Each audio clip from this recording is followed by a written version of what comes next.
Russian President Vladimir Putin recently claimed that thousands of Russian troops had entered Ukrainian territory from the Kursk region, even as Washington continues to advocate for a peaceful resolution to the ongoing war. The Russian leader specifically mentioned the deployment of the 810th Brigade, consisting of 2,500 troops. However, Kyiv swiftly rejected Putin's assertion, calling it disinformation aimed at weakening Ukraine's morale. Russian state media later modified their reports, clarifying the brigade had been stationed in Kursk, near Ukraine's Sumy region, rather than advancing into Ukrainian-controlled territory.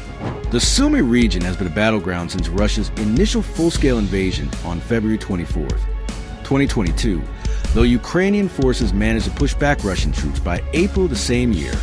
Putin's latest claims come as former U.S. President Donald Trump continues to insist that the invasion would not have happened under his leadership.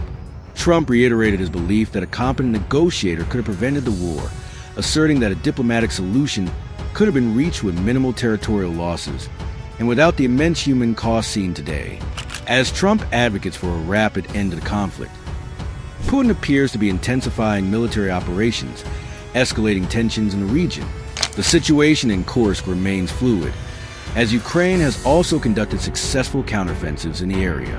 In August 2023, Ukrainian forces launched a cross-border operation, capturing approximately 425 square miles of Russian territory, half of which they reportedly still control.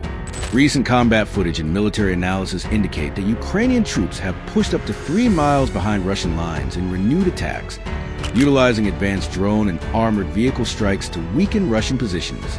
The battles near Makhnovka and Cherkasskaya Konopelka have been particularly intense, with Ukrainian troops reclaiming key towns, demonstrating their continued resilience in the face of Moscow's military strategy. Amid the battlefield developments, Putin acknowledged diplomatic discussions between Russia and the U.S. and Saudi Arabia, emphasizing the need to rebuild trust between Moscow and Washington to find a resolution.